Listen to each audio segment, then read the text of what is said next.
picture when she's actually doing, some. It's a big production with a lot at stake. Beth Harper is dancing center stage, but the spotlight is shining on her dream. Her dream is to be a dancer, but she's telling her peers the dream could be shattered by drug abuse. It's all part of a public service production to convince teens drugs are not the answer. The idea was the brainchild of Highland Park teacher Steve Wilkes. So you're walking into the picture, you're dancing, then you're walking out of the picture. Working with the kids on a daily basis.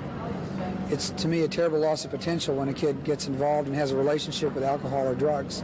And it is something that negatively affects that kid and the kid's ability to perform. The kids hope to perform on a national level. The spots are being produced by the International Television Association locally and will be distributed nationally in a few months.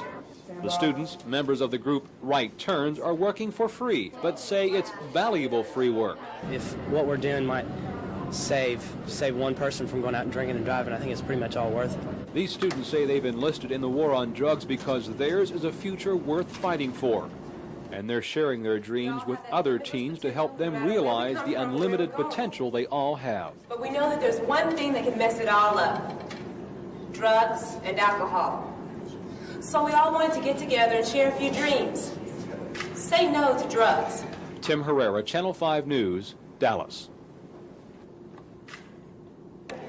They came with their minds made up. The code, as is proposed, would promote an atmosphere to us of spying and reprisals among citizens. The single greatest threat to the national security in this country is drugs, and we must begin to deal with it with a firm hand. At issue, a proposal that would give school officials the power to punish students who use alcohol or drugs at home or anywhere after school.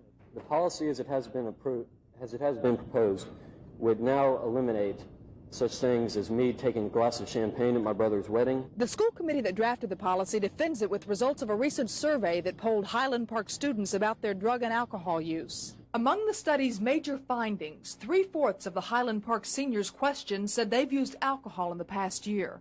The research also showed 36% of the seniors said they've never driven after drinking, whereas most claimed they had. At the public hearing, students cast doubt on the validity of the research. I've heard people in the halls brag about lying on it. More than 200 parents have signed a petition asking the school board to reject the policy, a proposal that's been judged illegal by the school district's attorney. The broadness of the policy invades rights of privacy. The home is a haven of privacy. The policy is expected to be rewritten and turned over to the school board for a vote in August. Cindy Kuykendall, Channel 5 News. At Highland Park High School, students say it's easy to get drugs. There's a lot of money at the school, and if you want the drugs, then you can get them. There is a dealer, no names, but there are dealers in every grade. A recent survey of Highland Park students showed they use drugs and smoke cigarettes at a rate higher than the national average.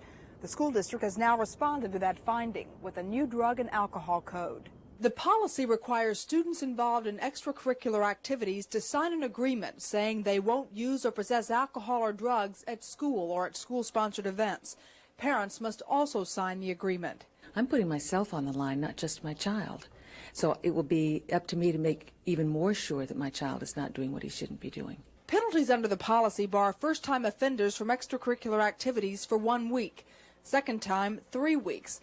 Third-time offenders, 6 weeks. Fourth time, 1 year. It's a starting point for us, and I think as time goes along, we'll find out how effective we are. The new policy is not as tough as the original proposal. It would have included tobacco and applied 24 hours a day. I thought doing 365 days a year, 24 hours a day, was excessive for the school. Highland Park's policy applies to students in grades 6 through 12. School administrators say if the drug problem gets worse, the policy may get tougher. Cindy Kuykendall, Channel 5 News, tonight.